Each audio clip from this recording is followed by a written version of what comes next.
오늘은 2월 23일 금요일 사순절 9번째 날입니다. 오늘도 말씀 묵상에 참여해주신 교우님들께 감사드립니다. 이 아침 이혜인 시인의 용서를 위한 기도라는 기도시로 시작하고자 합니다. 내용이 조금 길지만 의미를 생각하며 함께 기도해 주시기 바랍니다.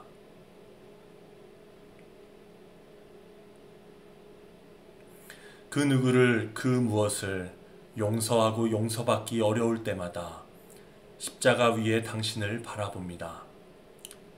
가장 사랑하는 이들로부터 이유 없는 모욕과 멸시를 받고도 피 흘리는 십자가의 침묵으로 모든 일을 용서하신 주님.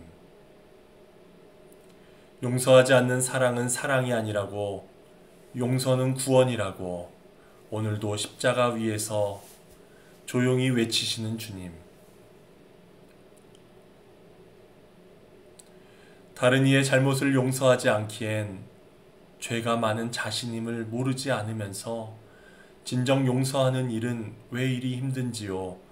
제가 이미 용서했다고 생각했던 사람이 아직도 미운 모습으로 마음에 남아 저를 힘들게 할 때도 있고, 깨끗이 용서받았다고 믿었던 일들이 어느새 어둠의 뿌리로 칭칭 감겨와 저를 괴롭힐 때도 있습니다. 조금씩 이어지던 화해의 다리가 제 옹졸한 편견과 냉랭한 비겁함으로 끊어진 적도 많습니다. 아무리 작은 잘못이라도 하루 해 지기 전에 진심으로 뉘우치고 먼저 용서를 청할 수 있는 겸손한 믿음과 용기를 주십시오. 잔잔한 마음에 거센 풍랑이 일고 때로는 감당 못할 부끄러움에 눈물을 많이 흘리게 될지라도 끝까지 용서하고 용서받으며 사랑을 넓혀가는 삶의 길로 저를 이끌어 주십시오, 주님. 너무 엄청나서 차라리 피하고 싶던 당신의 그 사랑을 조금씩 담고자 저도 이제 가파른 비탈길을 오르렵니다. 피 흘리는 십자가의 사랑으로 모든 일을 끌어안은 당신과 함께 끝까지 용서함으로써만 가능한 희망의 길을 끝까지 가렵니다. 오늘도 십자가 위에서 묵묵히 용서와 화해의 삶으로 저를 재촉하시며 가시에 찔리시는 주님. 용서하고 용서받은 평화를 이웃과 나누라고 오늘도 저를 재촉하시는 자비로우신 주님. 이제 기도의 내용을 기억하며 성령님께서 조명해 주신 부분을 우리 자신의 기도로 삼아 잠시 기도하겠습니다.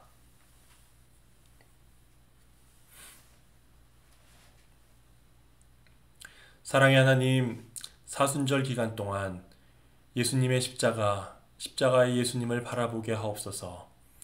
예수님께서 십자가 위에서 나를 위해 무엇을 행하셨는지 분명히 알게 하옵소서. 십자가에서 시작된 사랑과 구원을 새롭게 경험하게 하옵소서. 주님으로부터 비롯된 감동과 감격이 다시 불일 듯 일어나게, 혹은 물밀듯 밀려오게 하옵소서. 그리하여 오늘도 주님 가신 길에서 저희 역시 한 발짝 더 내딛게 하옵소서. 예수님의 이름으로 기도드립니다. 아멘. 오늘 함께 묵상하실 말씀은 마가복음 11장 25절 말씀입니다. 너희가 서서 기도할 때에 어떤 사람과 서로 등진 일이 있으면 용서하여라. 그래야 하늘에 계신 너희 아버지께서도 너희의 잘못을 용서해 주실 것이다. 아멘. 이번 한 주간 마가복음 11장을 통해 예수님께서 예루살렘에 올라가셔서 행하셨던 일들, 하셨던 말씀들을 묵상하고 있습니다. 예수님께서는 입만 무성하고 열매 없는 무화과 나무를 저주하시고 성전을 정화하셨습니다. 예수님께서는 그렇게 형식만 무성한 성전 종교에 대한 하나님의 심판을 선언하셨습니다. 그리고 어제는 믿음으로 기도하라고 가르쳐 주셨습니다. 하나님께서 살아계셔서 일하고 계시다는 믿음으로 기도할 것을 요청하셨습니다. 이제 어제의 말씀에 이어 오늘 읽게 된 말씀은 용서에 관한 말씀입니다. 마가복음 전체에서 용서하라는 주제는 여기에만 나옵니다. 성전 정화와 믿음의 기도에 이어 용서에 관한 말씀이 이어지는 것이 다소 어색하게 느껴지기도 합니다. 용서에 관한 구절이 여기 등장하는 것에 대해 성경학자들마다 설명이 다양합니다. 마가복음의 저자인 마가가 기도라는 주제, 기도의 모티브 이야기를 11장 후반부에 모아놓은 것이다 라는 설명이 있습니다. 또 마가복음이 쓰여질 당시에 마가가 속해 있던 그 공동체의 갈등을 암시적으로 표현한 것이다 라는 설명도 있습니다. 그 외에도 다양하게 해석하고 설명할 수 있지만 저는 이제 말씀드리려는 두 가지 정도의 설명이 합당하다고 봅니다. 먼저 앞선 말씀에서 살아계신 하나님께서 일하고 계신다는 그 믿음의 기도를 드릴 때 응답받는다고 했는데, 믿음뿐만이 아니라 용서도 응답받는 기도의 필수 요소라는 설명입니다. 이웃과 불편한 관계가 있다면 우선 그 사람을 용서할 때에만 하나님께서 기뻐하시는 기도라는 말씀입니다. 하나님에 대한 올바른 관계 유지를 위해서는 인간에 대한 올바른 관계가 선행되어야 한다는 설명입니다. 두 번째 해석은 성전 정화 후 믿음의 기도에 이어 용서의 주제로 이어지는 것으로 보아 성전의 기능은 믿음의 기도와 용서로 대체됐다는 설명입니다.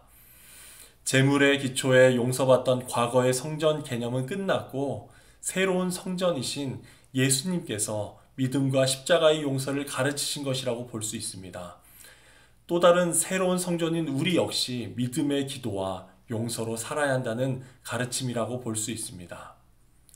제가 방금 말씀드린 이 두 가지 관점에서 오늘 본문을 좀 더 생각해 보고자 합니다. 먼저 믿음만이 아니라 용서가 기도의 필수 요소라고 했습니다. 오늘 본문은 너희가 서서 기도할 때로 시작합니다. 일반적인 기도의 자세로서 서 있는 것일 수 있습니다. 아니면 하나님의 임재 앞에 온전히 하나님 앞에 선다는 마음 자세의 표현일 수도 있습니다. 그렇게 기도할 때 어떤 사람과 서로 등진 일이 있으면 용서하라고 말씀하십니다. 정신적이든 물리적이든 누군가와 적대적인 관계 가운데 있다면 용서하라는 명령입니다. 그렇게 용서하는 사람만이 하나님의 용서를 받을 수 있습니다. 마태복음의 산상수훈에서도 제단에 제물을 바치기 전 먼저 형제와 화목하라고 하셨습니다. 그렇지 않으면 하나님께서 제물을 안 받으신다는 말씀이었습니다. 주기도를 가르쳐 주실 때에도 자기에게 죄 지은 자를 먼저 용서하고 나서 하나님께 자기 죄를 용서해 달라고 기도하라 하셨습니다. 예수님께서는 인간 상호 간의 용서와 하나님의 용서는 뗄 수 없는 영원한 짝이라고 하셨습니다. 인간관계가 잘못되어 있는 상태에서 드리는 기도는 아무 효과가 없음을 말씀하십니다. 용서에 정신 없이 용서를 제쳐두고 기도만 해서는 안 된다고 말씀하십니다. 누군가를 용서하는 것이 하나님과의 관계에 있어서, 기도에 있어서 선행되어야 한다고 말씀하셨습니다. 두 번째로 새로운 성전이신 예수님께서 십자가의 용서를 미리 가르치신 것이라고 했습니다. 당시 성전을 위시한 유대교는 엄격한 율법에 따라 정죄만 하는 종교였습니다. 기계적이고 형식적인 제물을 바치는 제사를 통해 죄사함을 받을 수 있다고 믿었습니다. 그러나 새로운 성전이라 할 수 있는 예수님께서 당신을 통해 시작한 신앙 공동체는 믿음과 용서가 중심이 되어야 한다고 말씀해 주십니다. 오늘 나오는 용서하라는 말씀의 이 헬라어는 현재형 명령법으로 쓰여 있습니다. 현재형은 반복을 나타내는 말씀입니다. 누구든 예외 없이 계속해서 용서해 줘야 한다는 말씀입니다. 예수님께서 70번씩 7번 끝없이 용서하라고 하셨던 말씀이 떠오르는 구절입니다. 그렇게 용서하는 사람은 하늘에 계신 아버지의 용서를 경험할 수 있을 거라 하셨습니다. 그 용서는 이 말씀을 하신 후 며칠이 되지 않아 십자가 위에서 분명하게 드러납니다. 예수님께서 십자가에 달린 채 자신을 못 박은 모든 사람을 위해 저들을 용서해달라고 하나님의 용서를 구하며 기도하셨습니다. 그리고 예수님의 용서대로 누구나 하나님의 용서를 경험할 수 있게 되었습니다. 새로운 성전이신 예수님께서 십자가를 며칠 앞두시고 이 용서를 가르치셨습니다. 십자가에서 온전히 이루어질 용서에 대해 미리 강조해 주셨습니다. 지금도 당신을 믿는 모든 이들을 새로운 성전으로 삼으시고 믿음만이 아니라 용서가 중요하다고 강조하십니다.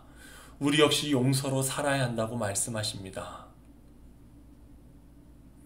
이제 이 말씀을 통해 잠시 우리 자신을 돌아보기 원합니다. 이 아침 하나님께 기도를 드리고자 일찍 일어났는데, 혹은 하나님께 나아가고자 이 영상을 보고 계실 텐데, 우리가 어떤 기도를 드리기 앞서 우리 삶 가운데는 선행되어야 할 용서가 있지 않은가 돌아보게 됩니다. 제가 예전에 R.T. 켄달이나 목사님이 쓰신 성령을 소멸치 않는 삶이란 책에서 읽었던 짧은 이야기를 떠올렸습니다. 어느 날 어떤 목사님이 설교를 앞두고 아내분과 싸웠답니다. 시간이 되어 설교하기 위해 문을 열고 나가려는데 하나님께서 목사님의 마음 가운데 이렇게 말씀하셨답니다. 가지 마라. 목사님이 이렇게 답했습니다. 가야 합니다. 하나님께서 다시 말씀하셨습니다. 가지 마라. 그 목사님은 소신을 굽히지 않았습니다. 가야 합니다. 사람들이 기다리고 있습니다. 그러자 하나님께서 말씀하셨습니다. 그럼 가라. 나는 여기에 내 아내와 함께 있겠다. 결국 그 목사님은 남아서 부인과 화해를 했고, 그리고 나서야 방을 나설 수 있었다고 합니다. 이 이야기는 우리 모두의 이야기입니다. 매일 아침 묵상과 기도를 하고 매주 교회를 나가 찬양하고 봉사하고 가르치는 우리 모두의 이야기입니다. 이야기의 내용처럼 용서가 먼저입니다. 오늘 묵상을 마치고 곧장 하나님께 기도를 드리실 텐데, 그에 앞서 용서를 다시 한번 떠올려 볼 수 있기를 원합니다. 이번 사순절 기간 용서 없이 기도만 하다가 사순절이 끝나지 않게 되기를 바랍니다. 물론 우리의 힘과 의지로 용서하는 것 절대 쉽지가 않습니다. 고로 새로운 성전이신 예수님으로부터 십자가의 용서를 날마다 배워야 합니다. 주님을 바라보며 주님의 음성에 귀를 기울여야 합니다. 그리고 딱 한 걸음씩만 따라가면 될 줄 믿습니다. 처음 나눴던 이혜인 수녀의 기도처럼 누군가 용서하기 힘들 때마다 우리도 십자가 위에 주님을 바라봅니다. 모욕과 멸시 가운데 피 흘리셨던, 침묵으로 용서하셨던 그 주님을 우리도 바라봅니다. 용서하지 않는 사랑은 사랑이 아니라고, 용서는 구원이라고 십자가 위에서 외치셨던 그 음성을 우리도 듣습니다. 십자가 위에서 용서와 화해의 삶을 살라고, 용서하고 용서받은 평화를 나누라고 재촉하시는 그 음성을 우리도 듣습니다. 예수님께서 가신 그 가파른 비탈길, 희망의 길 위에서 한 걸음 더 내디딜 수 있는 저와 여러분 되실 수 있길 기도하겠습니다. 오늘 이 말씀대로 순종하시는 하루 되시길, 또 사순절 기간 되실 수 있기를 진심으로 기도합니다. 함께 기도하겠습니다.